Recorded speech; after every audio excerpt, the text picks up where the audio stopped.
হায়াত বড় অল্প। আমার আল্লাহ আপনারে আমার হায়াত দিয়েছেন বড় কম, কিন্তু হায়াত কম দেওয়ার পরেও আমার মায়া নবীর কারণে আমার আল্লাহ তাআলা আপনার আমার মূল্য বাড়ায় দিছে। কেমন মূল্য জানেননি? আল্লাহর নবী বিশ্ব নবী জানায় দেয়, আমি নবীর আগে আল্লাহ অন্য কোনো নবীকে জান্নাতে ঢুকাইবেন না। আগে আমি নবী জান্নাতে প্রবেশ করব, এরপরে আল্লাহ অন্য নবীর উম্মত অন্য নবীদেরকে ঢুকাইবেন। আর আমার উম্মতদের আগে আমার আল্লাহ অন্য কোনো নবীর উম্মতদেরকে জান্নাতে ঢুকাইবেন না। আমার আল্লাহ সর্বপ্রথম আমার উম্মতরে আগে জান্নাতের ভিতরে ঢুকাইবেন। আল্লাহ তাআলা আমাকে আপনাকে হায়াত দিয়েছেন বড় কম। মুসা নবী এবার ডাক দেয়া বলে, রে মা, আল্লাহ ওই জামানার উম্মতদেরকে 50 থেকে 60 ঘর আয়ু দিবেন। ও মা, ও এমনকি ওই জামানার নবীকে আল্লাহ হায়াত দিবেন 63 বছর। ও দুনিয়ার মানুষ রে, একটু দিলের কানটা লাগায় শুনবেন। মুসা নবী যখন এই কথাটা বলছে, ওই বুড়ি মা তার কান্নাটা বন্ধ কইরা আশ্চর্যান্বিত হইয়া মুসা নবীর দিকে তাকায় আছে। রে দুনিয়ার মানুষ রে, বুড়ি মা ডাক দিয়া কয়, রে আল্লাহর নবী মুসা, আপনি এটা আমারে কি শুনাইলেন? ওই জামানার উম্মতেরা এত কম হায়াত পাইবে, তারা কি বিয়া শাদী করবেনি? তারা কি বাড়ি ঘর বানাইবেনি? তাদের কি সংসার হবেনি? আল্লাহর নবী মুসা ডাক দিয়া কয়, ও মা, তারা এই দুনিয়ার জমিনে বিয়া করবে তো করবে, একটা নয় দুইটা নয়, আল্লাহ 4টার অনুমতি দেবে। জোরে কন্যা সুবহানাল্লাহ।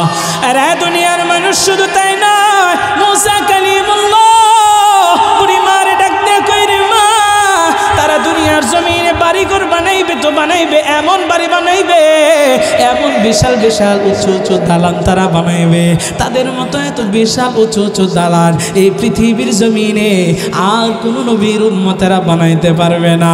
ও দুনিয়ার মানুষে, মুসা নবীর এই কথাটা ঠিক আছে না? না, এই অল্প হায়াত পাইয়া আমি আপনি সংসার করবনি। আল্লাহর নবী মুসা জানায়া দেয়, রে মা, তাদের বাচ্চা কাচ্চা হবে, বাচ্চা কাচ্চা মানুষও করবে, তাদের সন্তানদেরকেও বিয়া করাইবে, নাতিনাত করেও দেখবে। ও দুনিয়ার মানুষ রে, এখান থেকে একটা জবাব শুনিয়ালন। আল্লাহর নবী মুসা কালিমুল্লাহ এই কথাটা শুইনা বুড়িমা মুসা নবীর ডাক দিয়ে আফসোস কইরা কইরা বলে, আহারে, আমি যদি ওই জামানার উম্মত হইতাম আর আবার যদি হায়াত 50 থেকে 60 হইতো, এটা আমি জানতাম, তাইলে আমি এই বুড়ি মানুষটা দুনিয়ার জমিনে বিয়া শাদী করতাম না, আমি ঘরবাড়ি বানাইতাম না, আমি বুড়ি মানুষটা গাছের নিচে বইসা আল্লাহর কুদরতি পায়ে সেজদা দিয়ে আমার জীবনটারে কাটায়া দিতাম। জোরে কন্যা সুবহানাল্লাহ। এ দুনিয়ার মানুষ রে, আমারও আপনারও তো এমন হওয়ার দরকার ছিল। এই যে অল্প হায়াত পাইছি, অল্প হায়াত পাইয়া দুনিয়ার প্রতি কত খাবলা খাবলি, কে কারে খাবো, কে কারে ধরবো। আহারে, বাথরুমের একটু জায়গা নিয়ে মারামারি কইরা একজন আরেকজন রে মাইরা ফালায়া দেয়, ক্ষেতের ভিতরে সীমানা নিয়ে লাগিয়া যায় মারামারি, আরেকজন দেখা যায় ক্ষেতের আইল কাটতে কাটতে আরেকজনের জমি জমা নিয়ে যায়। এরকম লোক সমাজের ভিতরে আছে না? না, আরে দুনিয়ার মানুষ রে, আমাদের ভিতরে কত অহংকার, ক্ষমতার কত বাহাদুরি। ক্ষমতা আজকে আছে তো কালকে নাই, আজকে আপনার ক্ষমতা আছে কালকে নাই। আমার আল্লাহ যখন যারে চায় ক্ষমতা দেয়, আমার আল্লাহ তাআলা যখন যারে চায় আবার জিল্লতি কপালের ভিতরে লাগাইয়া জুতার বাড়ি খাওয়াইতে খাওয়াইতে ক্ষমতার মসনদ থেকে তারে নামায়, ঠিক কেনা কর? তাইলে এই দুনিয়ার তো 1 পয়সার মূল্য নাই। ও দুনিয়ার মানুষ রে, অল্প হায়াত পাইছি, আল্লাহ সব চাইতে হায়াত দিয়েছেন কম, কিন্তু আমার আল্লাহ আপনার আমার সময়ের মূল্য বাড়াইছেন। নবী আমার যখন সাহাবীদেরকে এই বয়ানগুলো করতেছেন, সাহাবীদের মনটা খারাপ হয়ে গেছে। হাদিসের ভিতরে আসছে, আল্লাহর নবী বিশ্ব নবী রাহমাতুল লিল আলামিন জানায়, বনি ইসরাইলের একজন ব্যক্তি ছিল, যে ব্যক্তিটা 1000 বছর জিহাদের ময়দানে কাটাইছে। এই কথা শুইনা সাহাবীদের চেহারাটা মলিন হয়ে গেছে। কেন জানেন নে? সাহাবীরা তো ইবাদত খুঁজত খুঁজতো, আমল খুঁজতো। তাদের ইবাদতের প্রতি ছিল আগ্রহ, তাদের আমলের প্রতি ছিল আগ্রহ। সাহাবায়ে কেরাম চিন্তা করলেন জিহাদের যে ফজিলত, জিহাদের ময়দানে আল্লাহর জন্য কেউ যদি নিজের জীবনটারে বিলাইয়ে দেয় আর যদি সে শাহাদত বরণ কইরা নেয়, আমার আল্লাহ তাআলা ওই শহীদকে বিনা হিসাবে জান্নাত দিয়া দেয়। শহীদের মর্যাদা, জিহাদের মর্যাদা আছে না নেই? আর দেখেন এই জিহাদের কথা যখন উলামায়ে কেরাম বয়ান করে তখন এক ধরনের অসুস্থ মানসিকতার লোক, এক ধরনের নাস্তিক মুরতাদ বেঈমানেরা বলে যে হুজুররা এই যে জিহাদের কথা বলে, এরা তো আসলে জিহাদের কথাকে তারা জঙ্গিবাদের কথা বলে, জিহাদের কথাকে উগ্রবাদী কথা বলে, ওই হুজুরটাকেই উগ্রবাদী আর জঙ্গিবাদী বলে তাদেরকে তুকমা দেওয়া হয়, ঠিক কিনা কন? কিন্তু আসলে জিহাদ একটা ফরজ বিধান। কি বিধান? নামাজ যেমন ফরজ, সময়ে সময়ে জিহাদও ফরজ। আপনারা জানেন না নি? হ্যাঁ, না আপনারাও কোন এই সমস্ত কথা কোন? ইমান থাকবে না যাবে? পুরাটাই যাবে না অল্প যাবে? ব্যাগটাই যাবে। সম্মানিত হাজিরিন, জিহাদের কথা যখন শুনছে যে হাই হাই বনি ইসরায়েলের একজন ব্যক্তি 1000 বছর জিহাদের ময়দানে কাটাইছে, আল্লাহু আকবার, সাহাবীদের মুখটা মলিন হয়েছে। কেন মলিন হয়েছে? দেখেন, সাহাবীরা চিন্তা করতেছে হাই হাই 1000 বছর জিহাদের ময়দানে পাইছে, এই জন্য তো সে তো জিহাদের ময়দানে কাটাই আমলটা অনেক লম্বা সময় করছে, আল্লাহর সবচাইতে পছন্দের বান্দা হয়ে গেছে। আমরা হায়াত পাইছি কম, সুতরাং আল্লাহর তো এত কাছাকাছি আমরা যাইতে পারলাম না। একটু জোরে কন্যা আল্লাহু আকবার। এই বুঝি ইমানের পাওয়ার। আরো জোরে কন্যা আল্লাহু আকবার। দেখছেন কত চিন্তা তাদের। এরে গফরগাঁওয়ের মুসলমান, গভীর মনোযোগ। এতক্ষণ আমি আপনাদেরকে আমার আলোচনার মাধ্যমে বুঝাইলাম আপনার আমার হায়াত বড় অল্প। এখন বুঝাইব হায়াত যে অল্প পাইছি, এই হায়াতের মূল্য আল্লাহর কাছে কেমন। আমার মনের ঘরেতে রেখেছি যারে, মনের ঘরেতে রেখেছি যারে, দু জাহানের বাদশা নবী কামলিওয়ালা রে, দু জাহানের বাদশা নবী কামলিওয়ালা রে। আমার মনের ঘরেতে রেখেছি যারে, মনের ঘরেতে রেখেছি যারে, দু জাহানের বাদশা নবী কামলিওয়ালা রে, দু জাহানের বাদশা নবী কামলিওয়ালা রে। আমার দয়াল নবী রে, আমার মায়ার নবী রে, আমার দয়াল নবী রে, আমার মায়ার নবী রে, দু জাহানের বাদশা নবী কামলিওয়ালা রে, দু জাহানের বাদশা নবী কামলিওয়ালা রে। আমার মনের ঘরেতে রেখেছি যারে, মনের ঘরেতে রেখেছি যারে, দু জাহানের বাদশা নবী কামলিওয়ালা রে, দু জাহানের বাদশা নবী কামলিওয়ালা রে। মোরা যদি ডানাওয়ালা পাখি হইতাম, ওই মদিনা দেখার লাগি উড়ে যাইতাম। মোরা যদি ডানাওয়ালা পাখি হইতাম, ওই মদিনা দেখার লাগি উড়ে যাইতাম। হৃদয় জুড়ে দেখতাম আমি, হৃদয় জুড়ে দেখতাম আমি নয়ন ভরে, দু জাহানের বাদশা নবী কামলিওয়ালা রে, দু জাহানের বাদশা নবী কামলিওয়ালা রে। আমার মনের ঘরেতে রেখেছি যারে, মনের ঘরেতে রেখেছি যারে, দু জাহানের বাদশা নবী কামলিওয়ালা রে, দু জাহানের বাদশা নবী কামলিওয়ালা রে।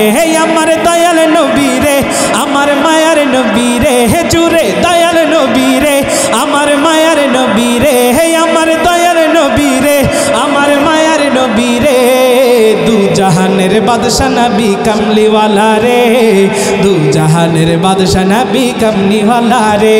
16টি বছর আপনি আমি উচ্চ সুরে কথা বলতে পারি নাই। কথা বলতে গেলেই আপনাকে আমাকে জেলের হুমকি দেওয়া হয়েছে, থানার হুমকি দেওয়া হয়েছে, ফাঁসির কাস্টে ঝুলিয়ে দেওয়ার জন্য হুমকি দেওয়া হয়েছে। এমনকি আলেম সমাজ যারা হক কথাগুলো বলেছে এদেরকে দিনের পর দিন, বছরের পর বছর মিথ্যা মামলার আসামি করে জেলের ভিতরে ভরে দিয়েছে, ঠিক কিনা কন? মুসলমান, হক কথা বলেই যাব, ততদিন পর্যন্ত যতদিন আমার আপনার শরীরের ভিতরে বিন্দু পরিমাণে এক ফোঁটা রক্ত থাকবে, ইমানি বল নিয়ে সামনে এগিয়ে যাব। যুবকদেরকে বলি, যেই যুবকেরা এই দেশকে স্বাধীন করেছে সেই যুবকদেরকে বলবো, আর চুপসে যাওয়ার সময় নেই, এখন থেকে সব সময় অগ্রসর হয়ে আর আপনি আমি খালিদ রাদিয়াল্লাহু আনহুর মতো, উমরের মতো গর্জন দিয়ে সামনে চলবো। তাহলেই আগামী দিন আমার এই বাংলাদেশে ইসলামের বাংলাদেশ হবে, আর কালেমার পতাকা এই দেশের ভিতরে উঠবে। সুতরাং আপনি আমি জবানকে উচ্চ সুরে উচ্চ আওয়াজে সব সময় আমি আপনি ইমানের বলে বলিয়ান হইয়া তাকবীরের স্লোগান দিয়া আর হক কথাগুলো উচ্চ সুরে উচ্চ আওয়াজে বলতে রাজি আছি। কারা কারা দুইটা হাত তুলে আল্লাহকে দেখায় দেই। লিল্লাহ লিল্লাহি তাকবীর, লিল্লাহি তাকবীর। আমরা এখন আমাদের স্বপ্ন হলো এই দেশে আমরা নৌকা দেখেছি, ধানের শীষ দেখেছি, আমরা দাড়িপাল্লা দেখেছি, এখন আমরা দেখতে চাই এই দেশটা ইসলামের বাংলাদেশ, ঠিক কিনা কা? আমার দেশে ইসলাম আছে, ইসলাম থাকবে, ইসলামকে কেউ মুছে দিতে পারবে? আপনাদের আওয়াজে কই ইসলামকে মুছে দিতে পারবে মনে হয়? ইসলাম আছে, ইসলাম থাকবে, ইসলামকে কেউ মুছে দিতে পারবে? আগামীতে ইসলামিক শাসনতন্ত্র আমরা এই দেশের ভিতরে ইসলামিক ব্যবস্থা দেখতে চাই। আমরা কি রাজি আছি? কারা কারা দেখতে চাই? আবার হাত তুলে আল্লাহকে দেখায় দেই। লিল্লাহি তাকবীর। ইসলাম আছে, ইসলামকে কেউ মুছে দিতে পারবে? আর জোরে কোন পারবে? ইসলাম আছে আর ইসলাম থাকবে, ইসলামী রাজনীতি চলছেই চলবে। ইসলামী রাজনীতি চলবে না? যারা বলে হুজুররা রাজনীতির কথা কয়, হুজুররা রাজনীতির কথা বললেই তো তাদের এই যে বিভিন্ন ধরনের মানুষের গরিবের হক যে তারা মায়েরা খায়, হুজুররা রাজনীতির কথা বললেই তারা ওই সমস্ত চুরি চেষ্টামি করতে পারবো না, ঠিক কিনা গা? হুজুরদেরও ইসলামিক রাজনীতি করতে হবে, রাজনীতির কথা বলতে হবে। আমার মায়ার নবী রাজনীতি করেই তো ইসলামিক শাসন ব্যবস্থা চালু করে পৃথিবীকে চমকিয়ে দিয়েছিলেন। আমার মায়ার নবীর সেই রাজনীতি যখন ওলামায়ে কেরামরা করতে যায় আর বলতে চাই, তখনই আমাদের টুটি চেপে ধরা হয়, ঠিক কিনা কা? সুতরাং ইসলামী রাজনীতি আছে, থাকবে, চলবে, চলছে সব সময়, সর্ব অবস্থায়। ইসলামকে কেউ মুছে দিতে পারবে না, ঠিক কিনা কা? ইসলাম আছে আর ইসলাম থাকবে, ইসলামী রাজনীতি চলছেই চলবে। ইসলাম আছে আর ইসলাম থাকবে, ইসলামী রাজনীতি চলছেই চলবে। নেতা নয় নীতি চাই, কোরআনী শাসন চাই, নেতা নয় নীতি চাই, কোরআনী শাসন চাই, ইসলামী হুকুমত চাই চাই চাই। তাই মন গড়া মতবাদ যাক নিপাত যাক, মন গড়া মতবাদ যাক নিপাত যাক, কোরআনী শাসন হোক নবচেতনার ডাক। ইসলাম আছে আর ইসলাম থাকবে, ইসলামী রাজনীতি চলছে চলবে। ইসলাম আছে আর ইসলাম থাকবে, ইসলামী রাজনীতি চলছে চলবে। চলবে চলবে। নেতার নামে কত ভণ্ড নেতা এসে করে গেল শুধু চুরি ডাকাতি, জনদরদির নামে জনদরদি এসে করে গেল শুধু দুর্নীতি। নেতার নামে কত ভণ্ড নেতা এসে করে গেল শুধু চুরি ডাকাতি, জনদরদির নামে জনদরদি এসে করে গেল শুধু দুর্নীতি। ওরা যে আসলে চলে বলে কুশলে, হে ওরা যে আসলে চলে বলে কুশলে, লুটে পুটে খেতে চাই আর কিছু না। ইসলাম আছে আর ইসলাম থাকবে, ইসলামী রাজনীতি চলছেই চলবে। ইসলাম আছে আর ইসলাম থাকবে, ইসলামী রাজনীতি চলছেই চলবে। চলবে চলবে। এই দেশে চলবে না কোনো নাস্তিক মুরতাদের যুক্তি, তাদেরকে হটাতেই দরকার আল্লামা মামুনুল হকের মতো ব্যক্তি। এই দেশে চলবে না কোনো নাস্তিক মুরতাদের যুক্তি, তাদেরকে হটাতেই দরকার আল্লামা সাইদের মতো ব্যক্তি। যেখানেই প্রতিরোধ সেখানেই প্রতিশোধ, যেখানেই প্রতিরোধ সেখানেই প্রতিশোধ, তৈরি আমাদের থাকতে হবে ইনশাআল্লাহ। ইসলাম আছে আর ইসলাম থাকবে, ইসলামী রাজনীতি চলছেই চলবে। ইসলাম আছে আর ইসলাম থাকবে, ইসলামী রাজনীতি চলছেই চলবে। নেতা নয় নীতি চাই, কোরআনী শাসন চাই, ইসলামী হুকুমত চাই চাই চাই। নেতা নয় নীতি চাই, কোরআনী শাসন চাই, ইসলামী হুকুমত চাই চাই চাই। তাই মন গড়া মতবাদ যাক নিপাত যাক, মন গড়া মতবাদ যাক নিপাত যাক, কোরআনী শাসন হোক নবচেতনার ডাক। ইসলাম আছে আর ইসলাম থাকবে, ইসলামী রাজনীতি চলছেই চলবে। ইসলাম আছে আর ইসলাম থাকবে, ইসলামী রাজনীতি চলছেই চলবে, চলবে। লিল্লাহি তাকবীর। আল্লাহ আমাদের এই যে ইমানের জজবা, ইমানের আকাঙ্ক্ষা আমরা যে তৈরি করলাম, আল্লাহ এগুলোকে কবুল করুক, জোরে বলেন আমিন। সম্মানিত হাজিরিন, চলেন এবার আমি আমার মূল আলোচনায় ঢুকে যাই। এতক্ষণ আমি আমার মূল আলোচনায় কিন্তু ঢুকি নাই, আলোচনাটা যেন আপনারা বুঝতে পারেন সেজন্য আপনাদেরকে একটু তৈরি করলাম।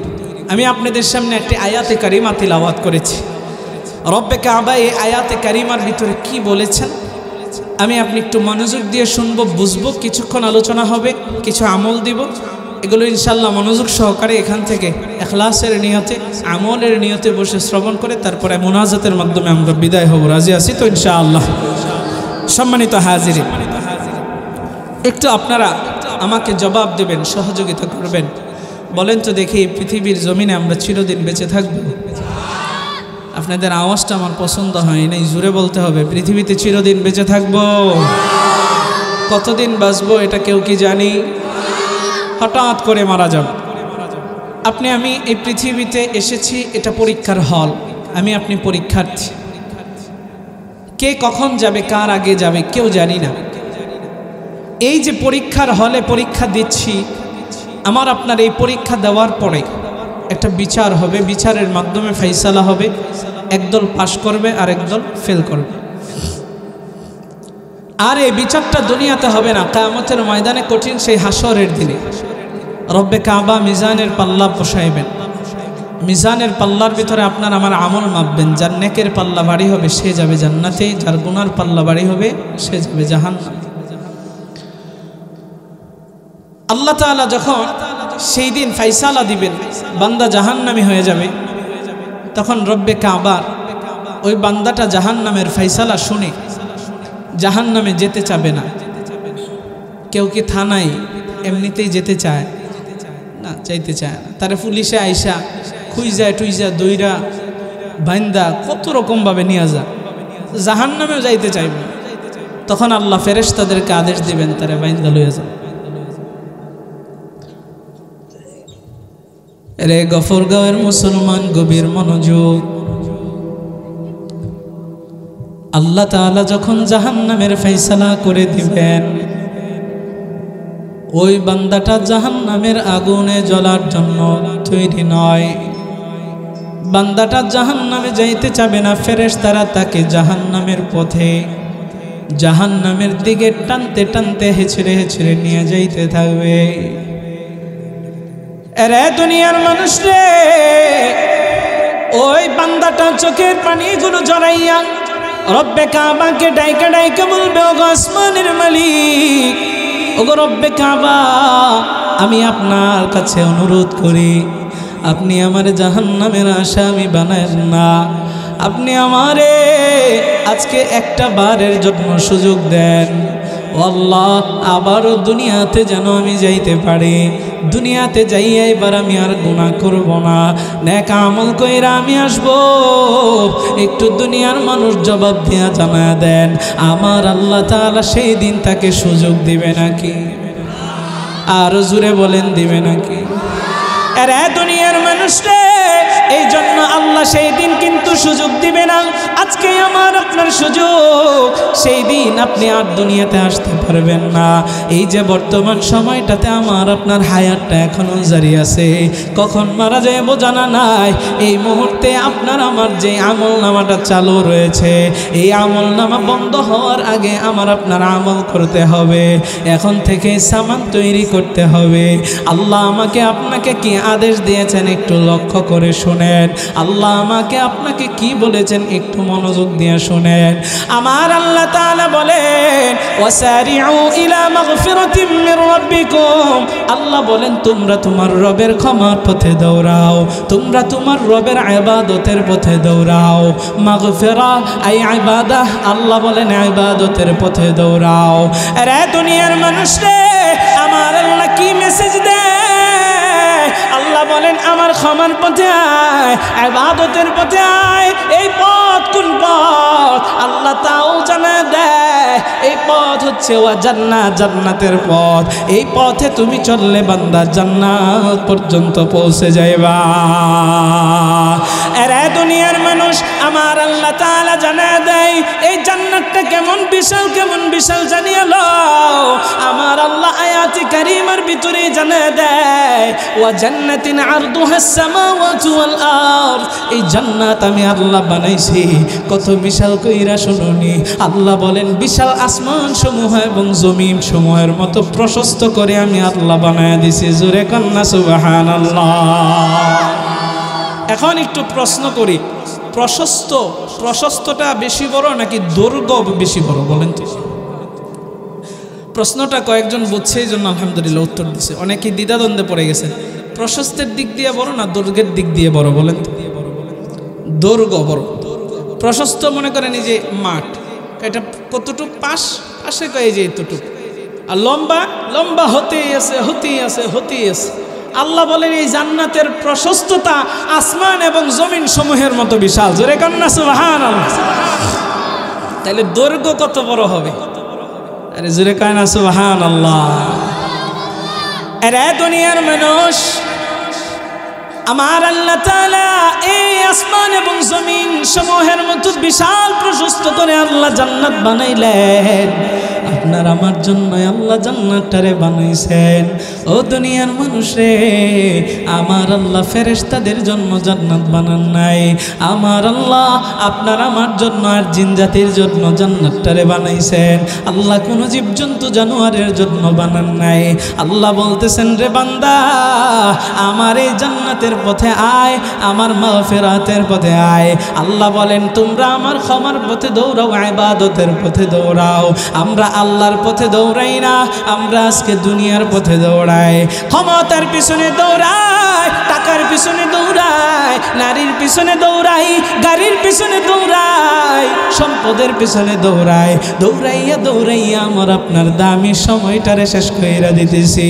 ও দুনিয়ার মানুষ রে, আপনার আমার সময়ের মূল্য কত বেশি জানেননি। একটু প্রশ্ন করতে চাই, আর আপনার আমার অন্তরটারে একটু ঝালাই করতে চাই, মনের ভিতরে কিছু প্রশ্ন একটু ঢুকাইতে চাই। আল্লাহ বলেন তার পথে দৌড়ানোর জন্যে আমি আপনি দুনিয়ার পিছনে দৌড়াইতেছি। ও দুনিয়ার মানুষ রে, কিন্তু আল্লাহ আপনার আমার সময়ের মূল্য এমনভাবে বাড়াইছেন, আগে আপনাদেরকে বুঝাইতে হবে আল্লাহ তো এমনিতেই আপনাকে আমাকে হায়াত দিয়েছেন কম। ও দুনিয়ার মানুষ রে, আল্লাহ কেমন হায়াত আমাকে আপনাকে দিয়েছেন। আল্লাহ এই পৃথিবীর জমিনে বাবা আদমকে আল্লাহ এই দুনিয়ার জমিনে পাঠাইলেন। আল্লাহ তাআলা কত নবী রাসূল পাঠাইলেন, আমার আল্লাহ তাআলা আমাকে আপনাকে হায়াত দিয়েছেন সবচেয়ে কম।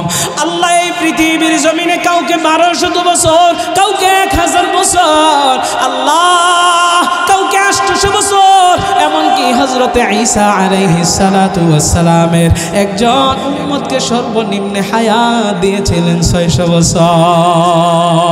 জোরে কন্না সুবহানাল্লাহ।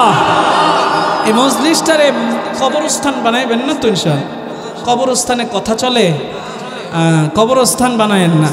একটু জবাব টবাব দিবেন, হা হুতাশ করবেন। এতক্ষণ আপনাদেরকে যে একটু শরীরটারে চাঙ্গা করাইলাম, আওয়াজ বের করলাম কেন? যাতে আমারে আপনারা সহযোগিতা করেন। আজকে আমি একাই বক্তা না, আপনারাও বক্তা। কি বক্তা হতে চান না? আরে আল্লাহ কবুল করলে আজকে একটু সাথে হা হুতাশ দিয়া সুবহানাল্লাহ আলহামদুলিল্লাহ ঠিক বেঠিক এগুলা বইলা একটু বক্তাকে সহযোগিতা করবেন। তো বক্তা সহযোগিতা চাইলে আপনাদেরকেও বক্তা হওয়ার জন্য সহযোগিতা করতেছে, ঠিক কিনা কন? তাহলে আজকে আমরা সবাই বক্তা, ঠিক আছে তো ইনশাআল্লাহ?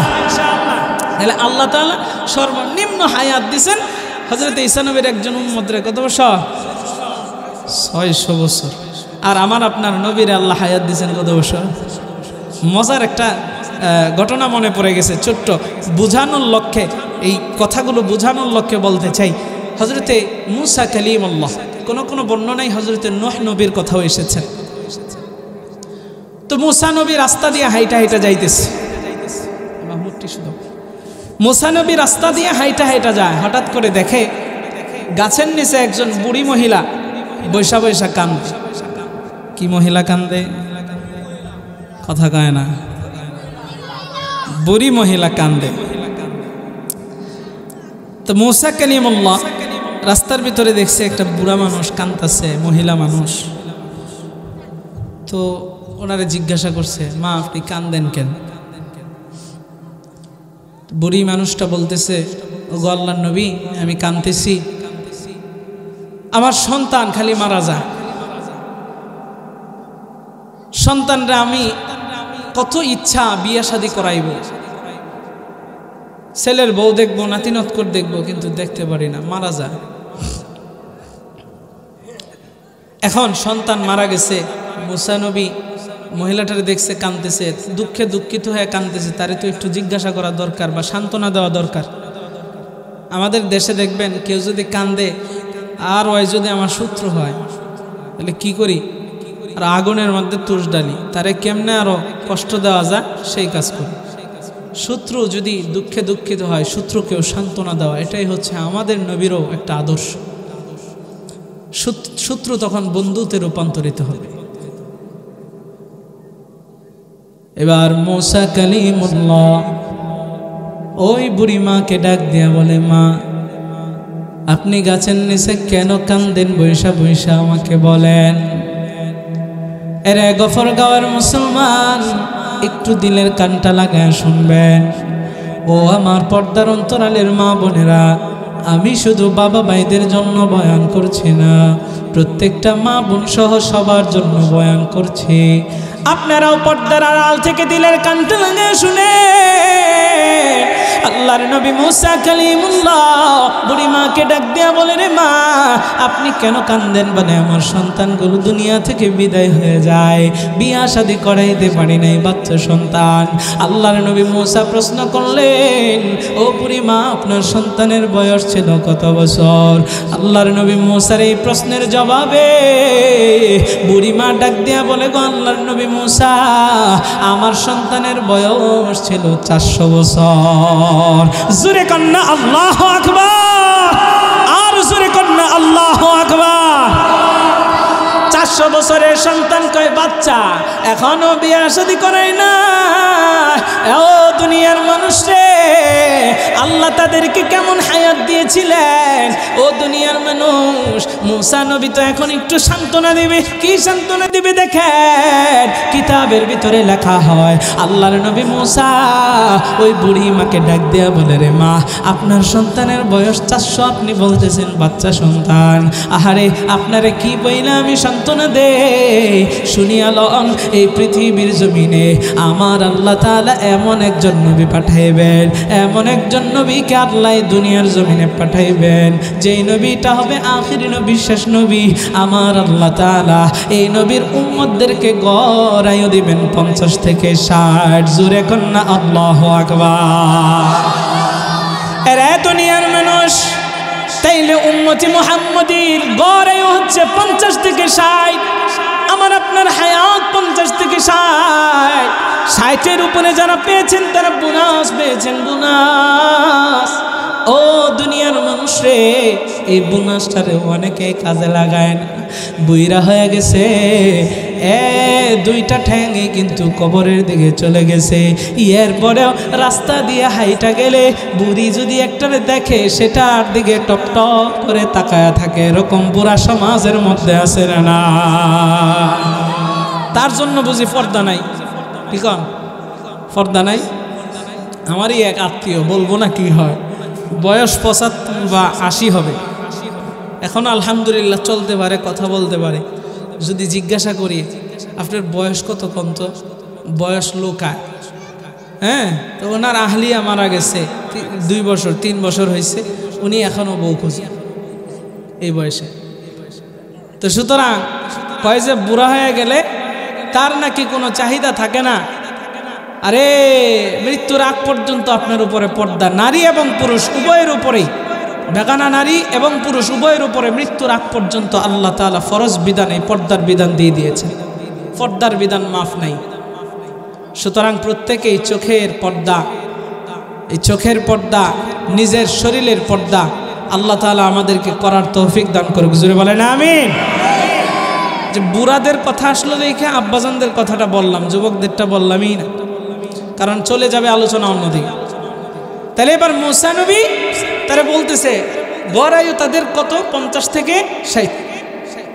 60-এর উপরে যারা পাইছে বোনাস পাইছেন, কাজে লাগা। এরা দুনিয়ার মানুষ গভীর মনোযোগ। আল্লাহ তাআলা আমাকে আপনাকে হায়াত দিয়েছেন বড় কম। মুসা নবী এবার ডাক দেয়া বলে, রে মা, আল্লাহ ওই জামানার উম্মতদেরকে 50 থেকে 60 গড় আয়ু দিবেন।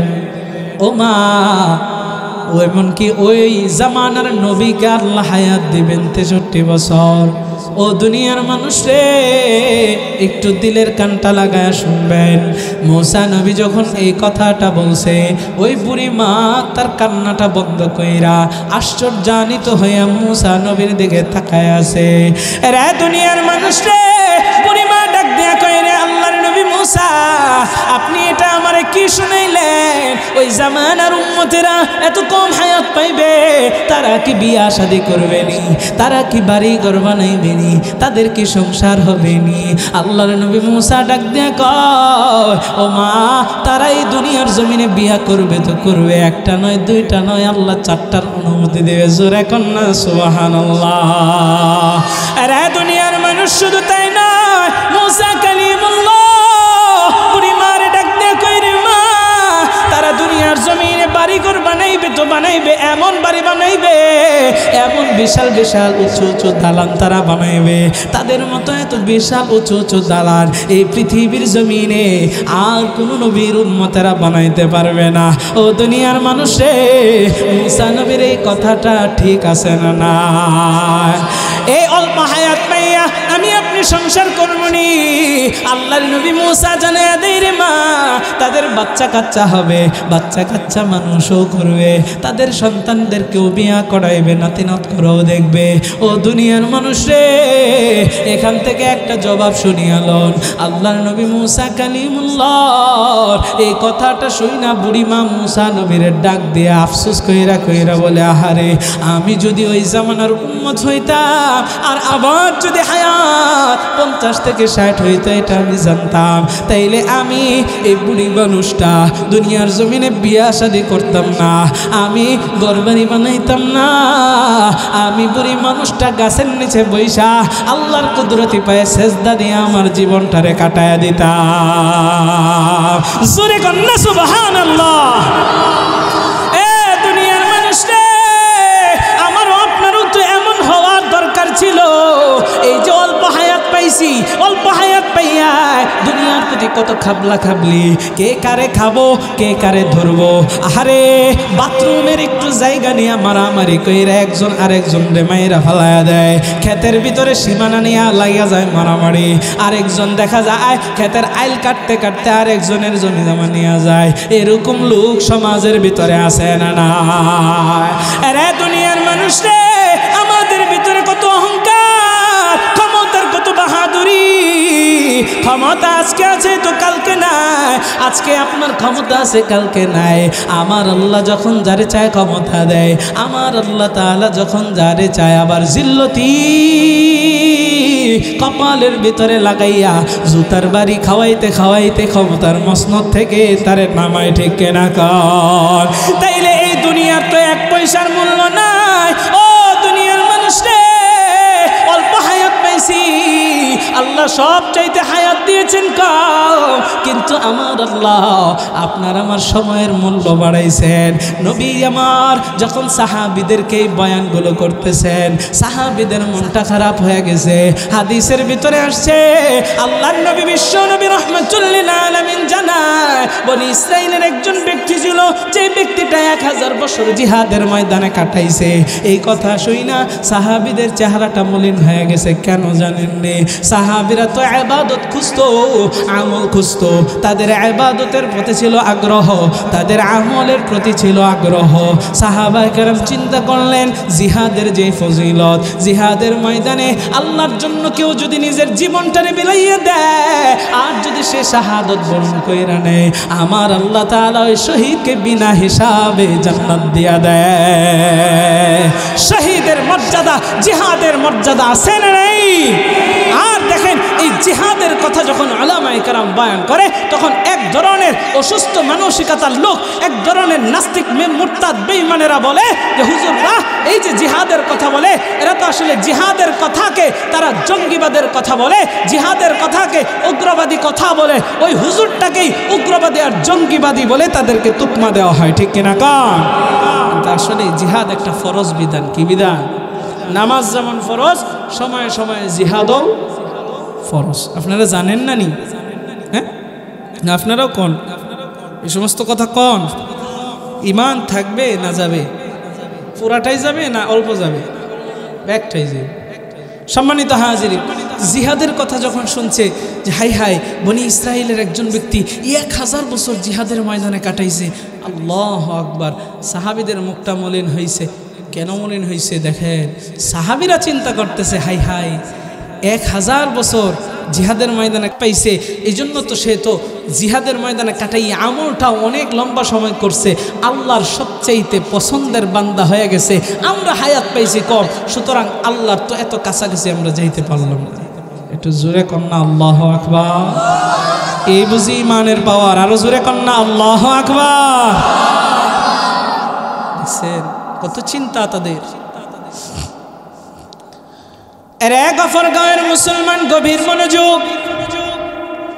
এতক্ষণ আমি আপনাদেরকে আমার আলোচনার মাধ্যমে বুঝাইলাম আপনার আমার হায়াত বড় অল্প।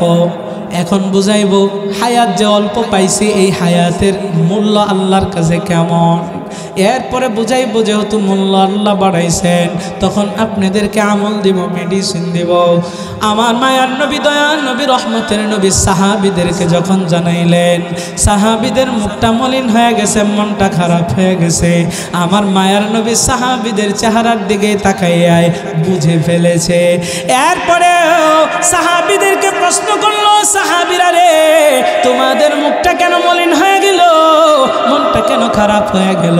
সাহাবীরা ডাক দিয়া জানা দেয়, ইয়া রাসূলুল্লাহ, ইয়া হাবিবাল্লাহ, ওই যে মুসা নবীর উম্মত এত লম্বা হায়াত পাইছে, সে তো বেশি ইবাদত করতে পারছে, আমরা তো হায়াত পাইব কম, সুতরাং ইবাদত তো তাদের মতো আমরা সময় পাই নাই, তাদের কাছাকাছিও যাইতে পারবো না।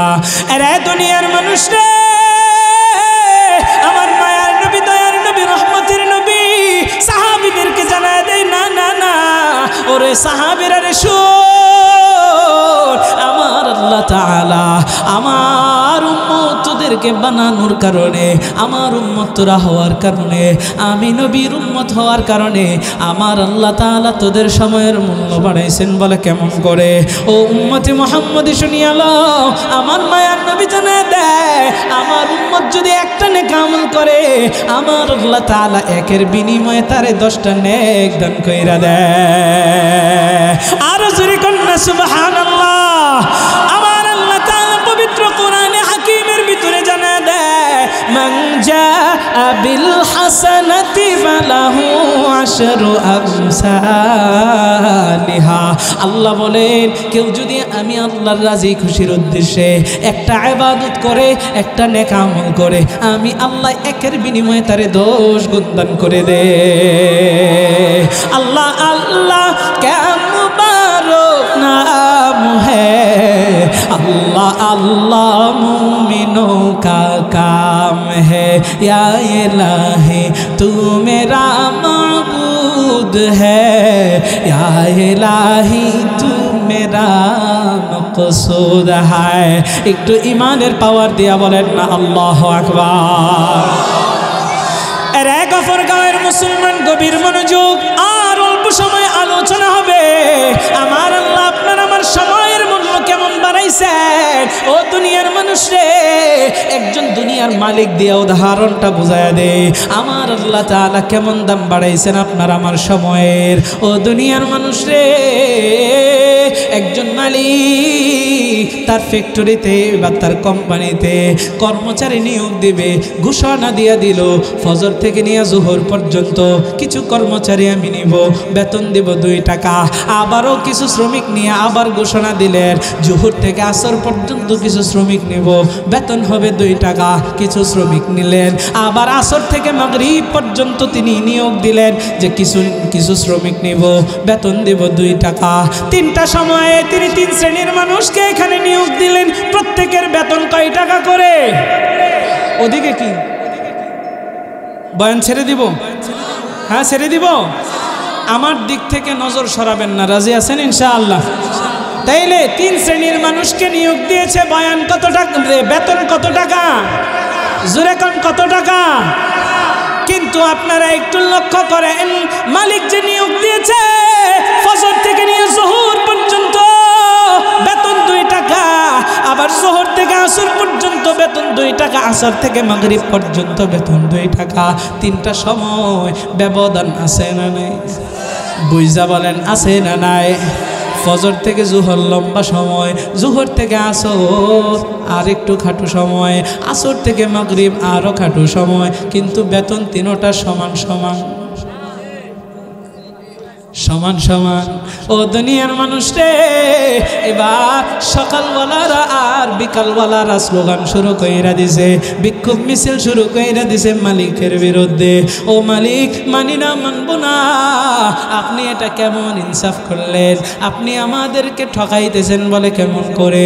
আপনি আমাদেরকে লম্বা সময় খাটাইয়া বেতন দিতেছেন 2 টাকা, আবারও জোহর থেকে আসর পর্যন্ত তারা আমাদের চাইতে কম সময় কিন্তু বেতন পাইতেছে 2 টাকা, আর আসর থেকে মাগরিব ওয়ালারা তারাও বেতন পাইতেছে 2 টাকা। আমরা মানি না, মানবো না। মালিক এবার ডাক দেয়া কইরে, ও শ্রমিকের দল, আমি তোদেরকে নিয়োগ দিয়েছি, আমি হইলাম মালিক। মালিক বড় ক্ষমতাশীল। মালিক ডাক দিয়া কয়, আমি নিয়োগ দিয়েছি, সুতরাং আমার কাছে তোরা কাজ করবি, আমি যেইভাবে চাইবো সেইভাবেই করতে হবে। মালিকের বিরুদ্ধাচরণ করলে তোর কিন্তু টিকা যাবে না, টিকতে পারবি না এখানে। ও দুনিয়ার মানুষ রে, একটু লক্ষ্য করে দেখেন, আমাকে আপনাকে যিনি বানাইছেন, আদম নবীর উম্মতদেরকে যারা বানাইছেন, যিনি বানাইছেন, নূহ নবীর উম্মতদেরকে যিনি বানাইছেন, এমন করে সব নবীর উম্মতদেরকে যিনি বানাইছেন, আল্লাহ এই পর্যন্ত যত নবী রাসূল আর বান্দাদেরকে বানাইছেন, আমার আল্লাহ প্রত্যেকের জন্য এইভাবে নিয়ম করে বানাইছেন। আমার আল্লাহ উম্মতি মুহাম্মদিরে বানাইছেন, আর আল্লাহ ঘোষণা করে দিয়েছেন ওই আসর থেকে মাগরিব ওয়ালার সময়ের উম্মত হলো উম্মতে মুহাম্মদ। জোরে কান্না সুবহানাল্লাহ। আপনারা আমার হায়াত বড় অল্প, আমার আল্লাহ আপনারা আমার হায়াত দিয়েছেন বড় কম, কিন্তু হায়াত কম দেওয়ার পরেও আমার মায়া নবীর কারণে আমার আল্লাহ তাআলা আপনার আমার মূল্য বাড়ায় দিয়েছে। কেমন মূল্য জানেননি? আল্লাহর নবী বিশ্ব নবী জানায় দেয়, আমি নবীর আগে আল্লাহ অন্য কোনো নবীকে জান্নাতে ঢুকাইবেন না, আগে আমি নবী জান্নাতে প্রবেশ করব, এরপরে আল্লাহ অন্য নবীর উম্মত অন্য নবীদেরকে ঢুকাইবেন। আর আমার উম্মতদের আগে আমার আল্লাহ অন্য কোনো নবীর উম্মতদেরকে জান্নাতে ঢুকাইবেন না। আমার আল্লাহ সর্বপ্রথম আমার উম্মতরে আগে জান্নাতের ভিতরে ঢুকাইবেন। তাইলে আমার আপনার মূল্য বাড়ছে নবীর কারণে। ও দুনিয়ার মানুষ রে, আপনাদেরকে আমি বুঝাইতে চাই, আল্লাহ সময়ের মূল্য বাড়াইছেন, সুতরাং হায়াত পেয়েছি কম, কিন্তু সময়ের মূল্য পাইছি বেশি। তাইলে এই সময়টারে হেলাই খেলায় কাটানো যায় নাকি? আর জোরে কম, এই সময়টাকে কাজে লাগানোর দরকার আছে না নাই? যারা সময়ের কাজে লাগাইবেন এদের কপাল বড় ভালো, আর যারা সময়ের হেলায় খেলায় কাটায়া দিবেন এদের কপাল বড় মন্দ।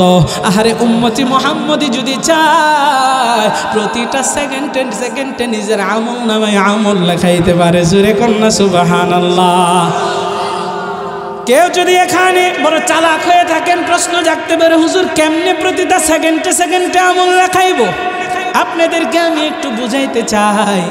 সবাই একসাথে আমার সাথে লক্ষ্য করে বলেন না, বিসমিল্লাহির রহমানির রহিম।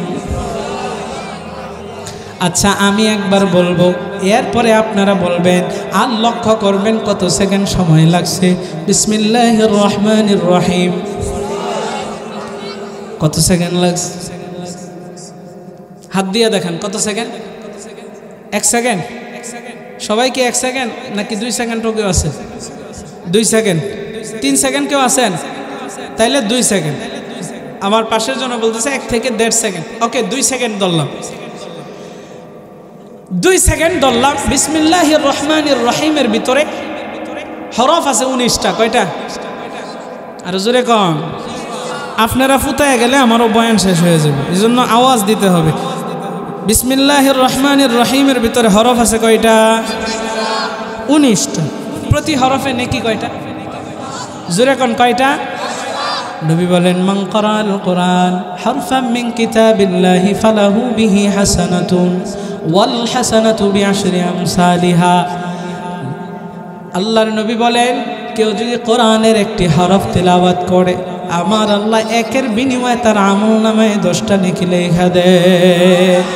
ওই যে একটু আগে বললাম, আল্লাহ একের বিনিময়ে উম্মতি মুহাম্মদীরে দেয় কয় গো? 10 দেয়। একের বিনিময়ে 10। তো এই জন্য হরফ একটার বিনিময়ে পাইছেন কয়টা? 10টা। এই যে আপনি আমি কোরআনের অনেকে অর্থ জানি না, এরকম লোক আছে না নেই? কোরআনের অর্থ কিচ্ছুই জানি না। এরপরেও নবী কয়, কেউ যদি হরফ একটা তিলাওয়াত করে, এরপরে আল্লাহর নবী বলেন, লা আকুলু আলিফ লাম মিম হারফুন বাল আলিফুন হারফুন ওয়া লামুন হারফুন ওয়া মিমুন হরফ। আলিফ একটা হরফ। কোরআনে যে আলিফ লাম মিম আছে, হা মিম আছে, এরকম বিভিন্ন হরফ দিয়ে আয়াত আল্লাহ লিখেছেন। এইগুলার অর্থ দুনিয়ার কেউ জানেন না, জানেন একজন, তিনি কে? আলিফ লাম মিম, হা মিম, আইন সিন কফ, এরকম হরফ একসাথে মিলায়া সূরার শুরুতে আল্লাহ তাআলা লিখে দিয়েছেন। দুনিয়ার মানুষরে এই যে আল্লাহ তাআলা এই হরফগুলোকে দিয়া বাক্য লিখেছেন, এগুলার ভিতরে আল্লাহ তাআলা ছাড়া আর কেউ এটার অর্থ জানেন না। এমনকি নবীকেও আল্লাহ তাআলা জানান নাই, বিদায় নবীও আমাদেরকে বলে দেন নাই। কারণ নবীকে আল্লাহ যা জানাইতো, নবী তখন আমাদেরকে তা জানাইতেন। নবী নিজের থেকে কোনো কিছু বলতেন? হ্যাঁ। তাইলে দেখেন, এই যে আল্লাহ অর্থ বলেন নাই, তার মানে এইগুলার কথা আল্লাহ নবী বলেছেন, লা আকুলু আলিফ লাম মিম। আমি বলি না আলিফ লাম মিম এই তিনটা একটা হরফ না, বরঞ্চ আলিফ একটা হরফ, লাম একটা হরফ, মিম একটা হরফ। এই 3টা হরফ কেউ যদি পড়ে, 30টা নেকি তার আমল নামায় আল্লাহ লিখে দেয়। যেরকম সুবহানাল্লাহ। দুনিয়ার মানুষটা এখন একটু বুঝবেন। আরেকটা ফেরকায়ে বাতিলার কথা আপনাদেরকে আমি বুঝাইতেছি। দেখেন, এই যে আল্লাহর নবী বললেন, এই হরফগুলোর অর্থ তো আমরা জানি না, এরপরেও নেকি আল্লাহ দিবেন কি দিবেন না? কিন্তু সাদিয়ানি মতবাদ, মাওলানা সাদ যে আছে, তাবলীগের এই যে বর্তমান দ্বন্দ্ব যে চলতেছে, এই সাদিয়ানি মতবাদের এই সাদ, মাওলানা সাদ ইন্ডিয়ার, এই সাদ বলেছে, কেউ যদি কোরআন শরীফ না বুঝা পড়ে, সে তো নেকি পাবেই না, বরঞ্চ ওয়াজিব তরকের গুনাহ করবে। জোরে কন্না নাউজুবিল্লাহ। যেই ব্যক্তিটা এরকম উল্টা পাল্টা ফতোয়া দিতে পারে, আপনাকে আমাকে ওয়াজিব তরফের গুনাহকারী বানায় ফেলতেছে, তার মানে আপনি তো অর্থমর্থ বুঝতেছেন না, অনেক হরফ পড়তেছেন, ফইরা ওয়াজিব তরফের গুনাহ যে আপনি করতেছেন, তার কথা অনুযায়ী তো আপনি গুনাহ করতেছেন, তখন তো আপনি বয়ে কোরআনই পড়তেন না। কথা কয় না? তাহলে উনি এই যে এই সমস্ত ফিতনা ভুল ভাল মাসলা দিয়া মানুষকে কোরআন থেকে বিচ্যুত করতে চাইতেছে, তাইলে এই মতবাদ কখনো কখনো হক কি হতে পারে? সুতরাং সাদিয়ানি মতবাদের বিরুদ্ধে সবসময় অবস্থান নিতে হবে। এরা তো আসলেই তাবলীগের প্রকৃত লোক নয়, এরা হচ্ছে প্রকৃত খুনি। আমরা যেটা দেখেছি ইস্তেমার মধ্যে আমাদের অসংখ্য মানুষকে হত্যা করে এরা বাংলার জমিনে প্রমাণ হয়ে গিয়েছে। এরা কোনো তাবলীগের লোক হতে পারে না, আল্লাহর দলের লোক হতে পারে না, এরা হচ্ছে সন্ত্রাসী ইতাআতি সাদিয়ানি গ্রুপ। ঠিক কিনা কয়? সুতরাং এদের বিরুদ্ধে সবসময় অবস্থান নিতে হবে কি হবে না? আপনারা আলেমদের সাথে আছেন না নাই? আপনারা কি রিক্সাওয়ালা ইঞ্জিনিয়ারের কাছ থেকে কোরআন শিখবেন নাকি আলেমের কাছ থেকে শিখবেন? তাদের যে লিডার, এই যে বাংলাদেশের ভিতরে ওয়াসিফ সহ আরো বিভিন্ন লিডার আছে, এই লিডারগুলো বিভিন্ন ইঞ্জিনিয়ার, বিভিন্ন বাংলা শিক্ষিত, এরা আলেমদের থেকে মানুষকে মাইনাস করে দিয়ে একটা ফিতনা ফাসাদ লাগাইয়া দিছে। দিনের এই বৃহত্তম কাজটাকে বন্ধ করে দেওয়ার জন্য এরকমভাবে তারা চেষ্টা চালাইতেছে।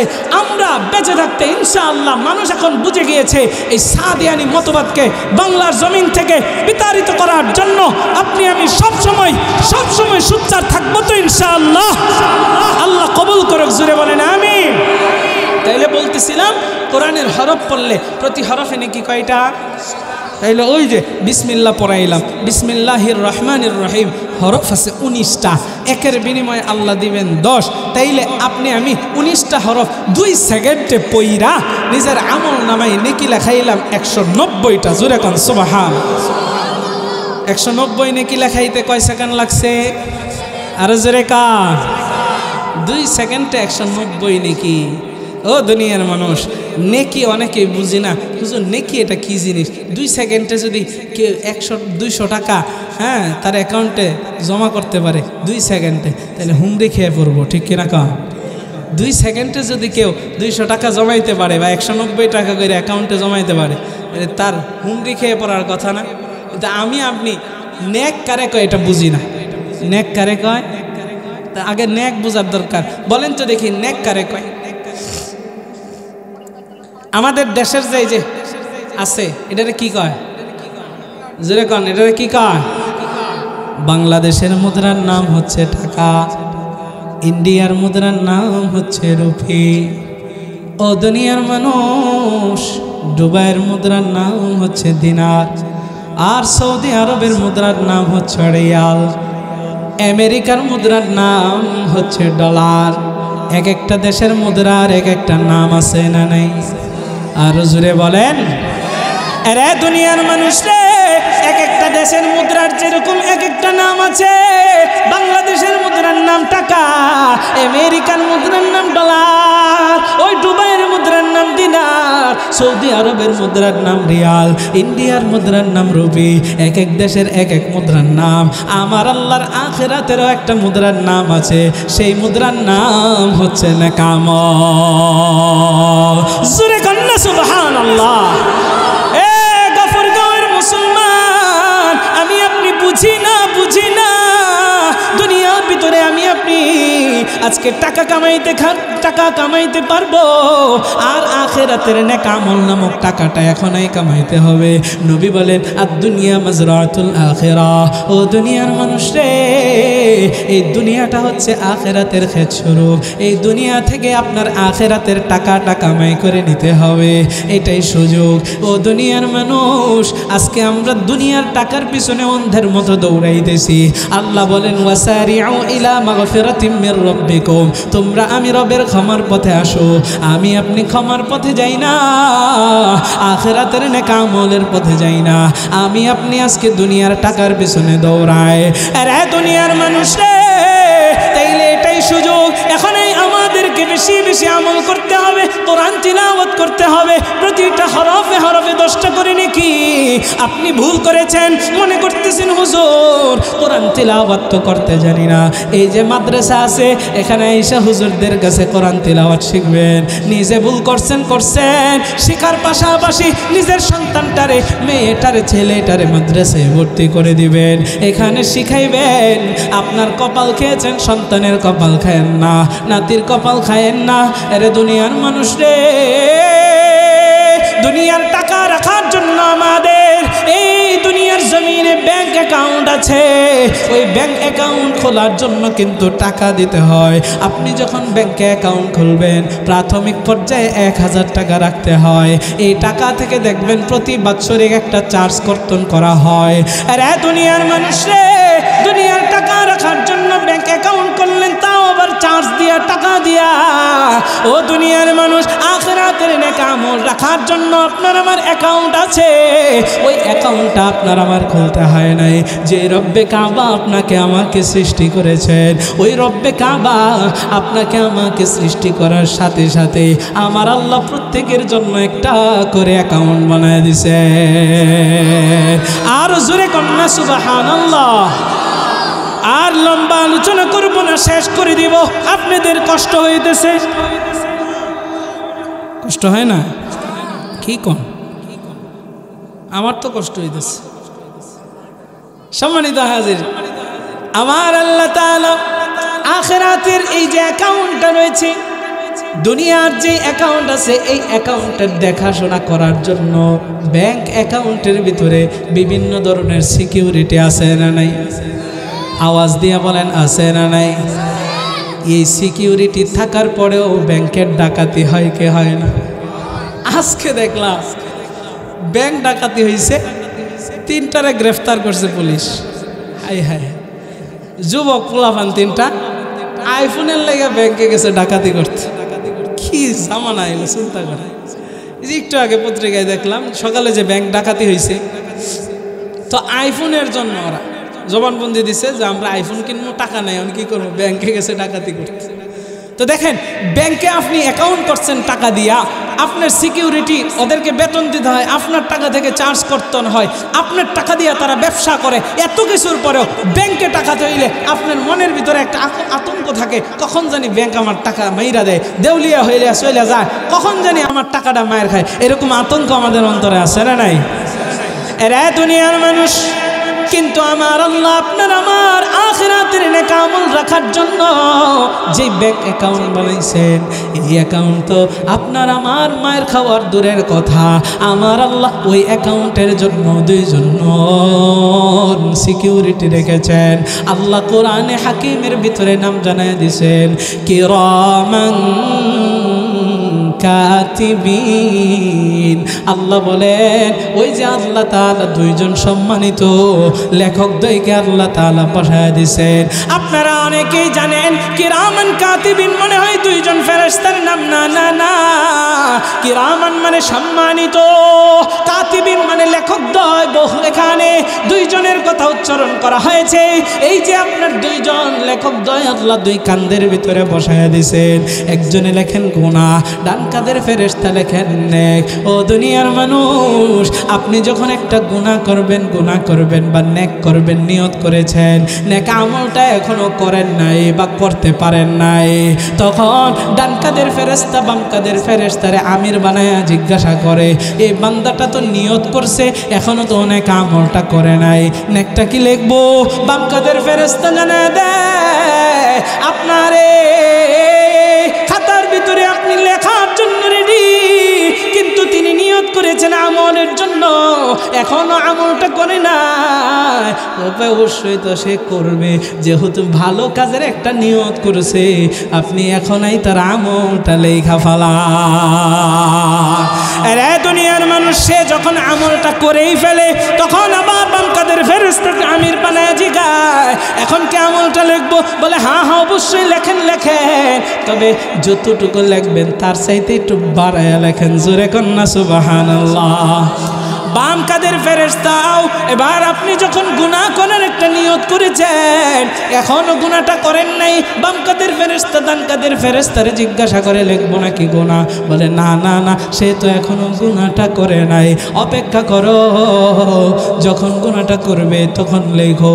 অপেক্ষা করতে থাকে, অনেকে গুনার জন্য হাঁটি হাঁটি পা পা করে যাইতে থাকে, এখনো গুনার কাছে যায় নাই, আবারও জিগায় গুনাহটা কি লিখবো নি? বলে না না না, অপেক্ষা করো। বান্দা যখন গুনাহটা করে ফেলে, এবার ডান কাদের ফেরেশতাকে জিজ্ঞাসা করে, আমি সব লিখবো নাকি? বলে হ্যাঁ লেখো, তবে সে যে গুনাহটা করছে তুমি তার গুনাহটা বাড়ায়া লেখো না, যদি পারো একটু কমায়া লেখো। জোরে কন্যা সুবহানাল্লাহ। তাইলে নেক আমল এটা আখিরাতের টাকা, আর দুনিয়া থেকে এটা কামাই করে যেতে হবে। সম্মানিত হাজিরিন, তাইলে আজকে থেকে আমরা কোরআন শরীফ যারা পারি না বেশি বেশি পড়বো। আরেকটা সবক দিয়া দেই, মনে করবেন যে হুজুর কোরআন তো পারি না, কেমনি বেশি বেশি পড়বো? সূরা ফাতিহা তো পারেন, সূরা ইখলাস তো পারেন, 10 সূরার যে কোনো সূরা নামাজের জন্য যেগুলো রেডি করে রাখছেন এগুলো তো পারেন। দোকানে বসে আছেন, সূরাগুলো পড়েন। রাস্তা দিয়ে হাঁটতেছেন, সূরাগুলো পড়েন। বিছানায় শুয়ে আছেন, সূরাগুলো পড়েন। ওটু প্রতিটা হরফে হরফে আপনার আমল নামায় 10টা করে নেকি জমা হতেই থাকবে। যেরকম সুবহানাল্লাহ। এরে দুনিয়ার মানুষ, শুধু তাই নয়, আমার আল্লাহ তাআলা কোরআনে হাকিমের ভিতরে জানায় দেয়, অনুনাজ্জিলু মিনাল কুরআনি মা হুয়া শিফাউন ওয়া রাহমাতুল লিল মুমিনিন।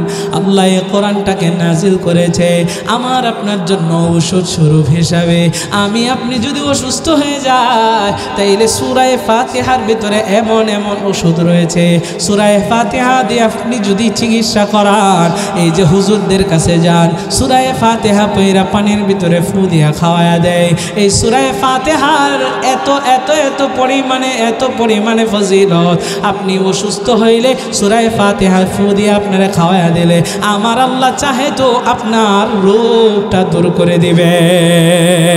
আল্লাহ বলেন কোরআনটাকে নাজিল করেছি শেফা স্বরূপ। শুধু তাই না, মুমিনদের জন্য কোরআনটা রহমত। এই যে আপনি আমি এখানে বসে রয়েছি, আমার আল্লাহ বলেন ইযা কুরিয়াল কুরআন ফাসতামিউ লাহু ওয়া আনসিতু লাআল্লাকুম তুরহামুন।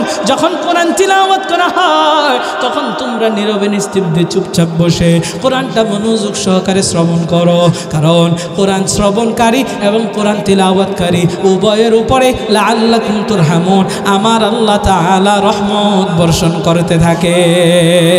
আরে জোরে কন্যা সুবহানাল্লাহ।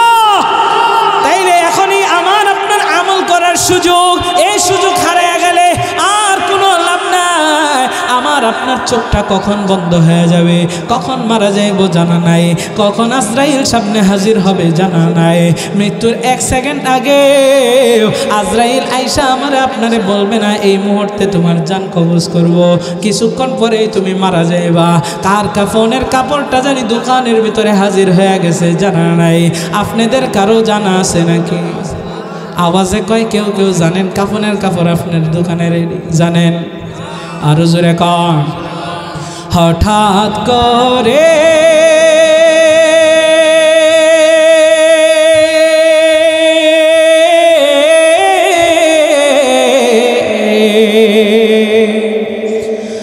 হঠাৎ করে শুনবে একদিন আমার মৃত্যুর খবর।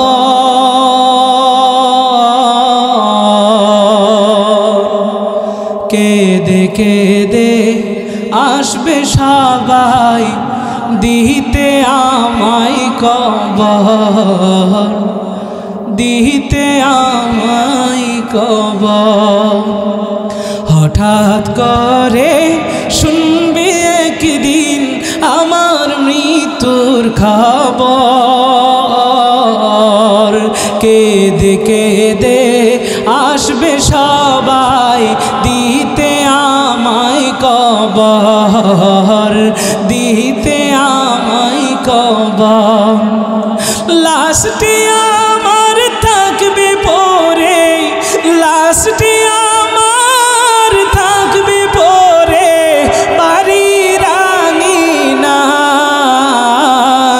মুখের কাফন উঠাই সবাই কাঁদবে যে হাই হায়। লাশটি আমার থাকবে পরে বাড়ির আঙিনায়।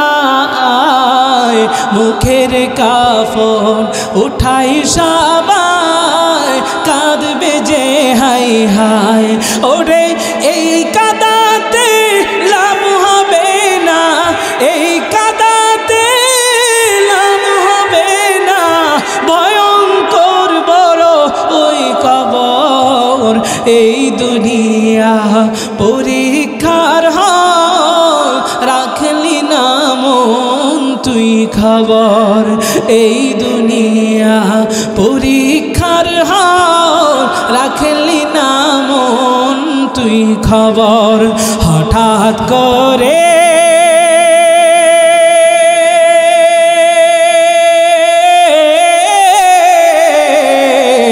হঠাৎ করে শুনবি একদিন আমার মৃত্যুর খবর।